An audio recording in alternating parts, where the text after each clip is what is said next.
Na Band FM, quem ama não esquece.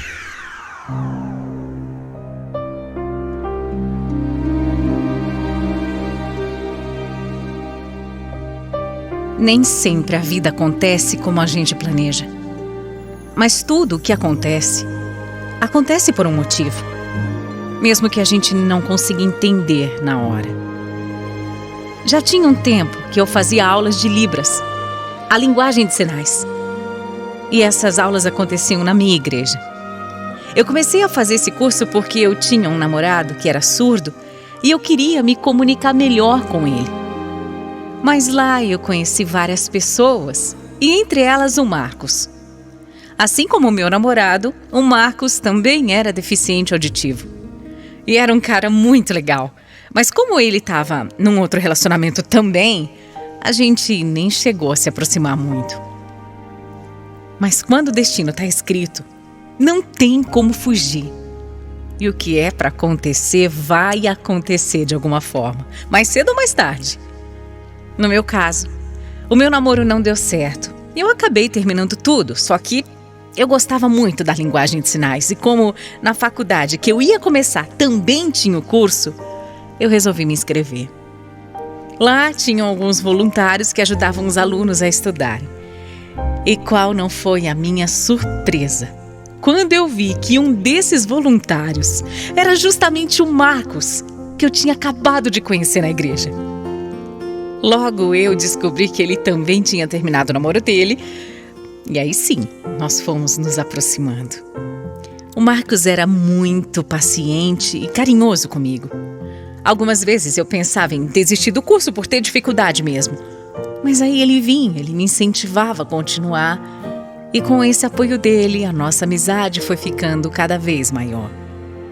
Nós passamos a sair, a ir para a igreja juntos. E sei lá, eu admirava demais aquele homem, sabe?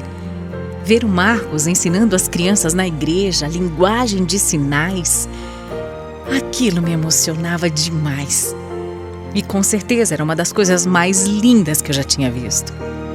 Foi assim que eu percebi que eu já estava vendo o Marcos de uma forma diferente. Mas, para ser sincera, eu tinha um pouquinho de medo de abrir o meu coração de novo, porque não fazia muito tempo que eu tinha terminado meu outro relacionamento. Só que eu nem precisava fazer nada, porque a iniciativa partiu do Marcos. Em um dos nossos passeios, ele simplesmente me surpreendeu dizendo que não podia mais esconder o que estava sentindo. E que estava apaixonado por mim também. Eu, na hora, fiquei sem reação, eu não podia acreditar. E para melhorar ainda mais, ele já me pediu em namoro, na mesma hora. Olha, eu não era tão boa assim em Libras. Eu fiquei até com medo de não ter entendido direito, mas quando eu percebi que era verdade, nossa, como eu fiquei feliz. É claro que eu aceitei, né? O Marcos era um homem muito bom. E com o passar dos dias eu fui vendo que ele realmente era o amor da minha vida. Nós continuamos indo para a igreja juntos, sempre pedindo a Deus uma direção, para que Ele fizesse com que o nosso amor crescesse cada vez mais. Foi então que na virada do ano, ainda na igreja, o meu amor me pediu em casamento. Eu não consigo nem explicar a minha felicidade, sabe? Tudo que eu senti naquele dia. Até hoje eu lembro da minha emoção. Depois de ficarmos noivos, passamos a planejar tudinho, inclusive o apartamento que a gente ia morar. Ai, nossa, a gente estava tão empolgado com tudo isso. Só que, infelizmente, nem sempre as coisas são fáceis, né? E até o nosso grande dia, nós enfrentamos muitos problemas, já que o Marcos foi mandado embora bem nessa fase. Mas quando os dois lutam juntos e com Deus sempre à frente, as barreiras, os obstáculos são superados e mesmo com as dificuldades, nós conseguimos fazer a nossa tão sonhada cerimônia do jeitinho que a gente queria. E foi tão inesquecível. Depois, eu também acabei conseguindo um outro trabalho muito bom. E olha só como são as coisas. Eu comentei que o meu marido estava desempregado. E meus colegas disseram que tinha uma vaga na empresa. Eu fiquei muito ansiosa, muito animada com a possibilidade do Marcos ir trabalhar comigo. E não demorou muito para realmente acontecer. Nem dava para acreditar. Agora, nós não estávamos só os dois empregados, como também trabalhávamos juntos. Era bom demais para ser verdade, era bom demais. O tempo foi passando e a nossa vida estava ótima. Até que um dia, quando fomos almoçar no trabalho, eu senti um grande mal-estar, sabe? Eu passei muito mal mesmo. Claro que eu resolvi logo fazer um teste de gravidez. Mas eu nunca tinha me imaginado mãe. A verdade é que eu tinha medo de engravidar e o próprio Marcos já até se achava meio velho, sabe, para ser pai. Eu tinha uma intuição muito forte de que aquele teste daria negativo. Só que aí, para minha surpresa, eu estava totalmente errada. E grávida. Eu confesso, foi um choque. E eu me desesperei sim, até porque a gente nem tinha condição ainda de ter um filho. Foi tudo tão de repente, sem planejamento, que eu nem sabia como é que eu ia contar isso para o Marcos. Mas de qualquer forma, e apesar do susto, ter um filho era uma bênção. E o nosso menininho seria muito amado, ele seria muito bem-vindo. Então, para contar ao Marcos, eu resolvi fazer uma caixinha de presente, assim de sapatinho, sabe? E uma roupinha de bebê junto com o meu teste. Quando ele abriu a caixinha, nossa, ele ficou tão feliz, ele ficou tão emocionado. E já quis até saber se eu tinha pensado em algum nome. Eu falei que queria que ele se chamasse Elias, igual ao guerreiro da Bíblia. E o Marcos respondeu que queria que fosse Davi, porque seria uma palavra que, apesar das limitações dele, ele conseguiria pronunciar. Nós, então, acabamos escolhendo Davi Elias. O Marcos só conseguia pronunciar algumas poucas palavras, por não ter trabalhado muito a fala com a fonoaudióloga quando era criança. E aí, por isso, até hoje eu não consigo explicar. Eu não consigo explicar como foi marcante e significativo ouvir a voz do meu marido pronunciando o nome do nosso filho pela primeira vez. Ele conseguiu. Foi um momento muito emocionante pra gente e até hoje eu tenho certeza que a gente não poderia ter escolhido o nome melhor. Nome de guerreiro. A gravidez foi tranquila. Eu adorava receber os carinhos, os mimos do Marcos e da nossa família toda. Só que um dia eu fui fazer um ultrassom normal, de rotina mesmo, no hospital, e de lá eu não sairia tão cedo. Nesse exame, nós acabamos descobrindo que o nosso filho tinha um problema no coração.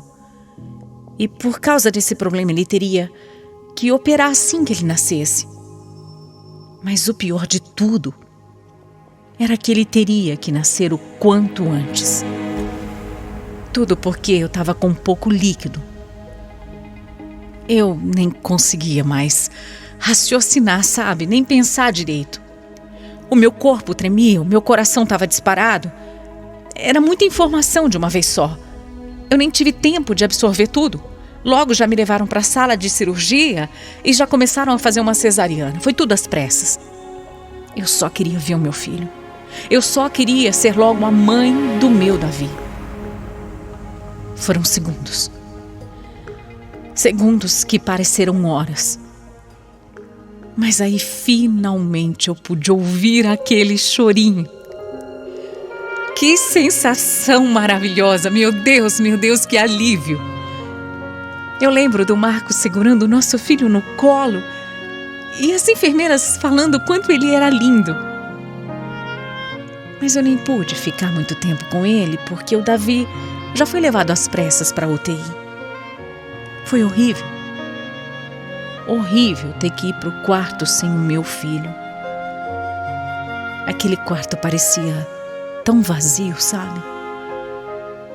E só depois de alguns dias é que eu pude realmente ver o meu filho com o meu marido. E ele era tão pequenininho, cabeludo, parecia indefeso. Meu coração estava apertado, sabe? Mas o Marcos tentava me acalmar, dizendo que tudo ia dar certo, que a gente tinha escolhido o nome certo, porque ele ia lutar. O nosso filho ia lutar pela vida. E como ele lutou. Lutou muito. Resistiu às cirurgias, resistiu ao seu primeiro mês, resistiu à infecção hospitalar que ele teve. Era uma batalha atrás da outra. E todos os dias eram dias de orar, de suplicar a Deus que salvasse o meu menino. Era uma angústia, um desespero, sabe? Mas eu também acreditava que para Deus nada era impossível. Eu beijava o meu Davi dizendo o tempo todo quanto eu o amava e que me tornar a mãe dele tinha sido a melhor coisa que tinha acontecido na minha vida. Se eu pudesse, eu voltaria naqueles dias 1.000.000 de vezes. Mamães, aproveitem bem seus filhos. Abracem, deem colo, tudo que for preciso, porque eu daria tudo para poder fazer isso outra vez, tudo. Mas infelizmente o meu sonho acabou. Infelizmente, depois de muita luta, o meu Davi descansou. Nos últimos momentos da vida dele, eu cantei a musiquinha que eu sempre cantava, a música do Rei Davi pela última vez. Então eu comecei a orar de uma forma diferente. Eu estava percebendo e sentindo o sofrimento do meu filho. E eu já não tinha mais forças para ver ele naquela situação.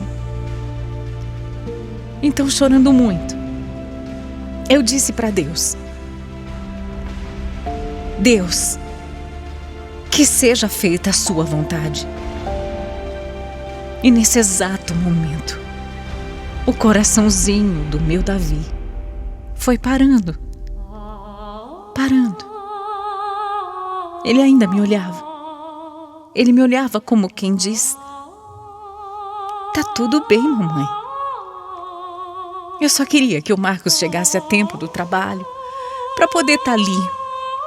Mas Deus foi tão bom que bem na hora o meu marido fez uma chamada de vídeo. Eu sei que ele sentiu tanto quanto eu, que era a hora do nosso filho.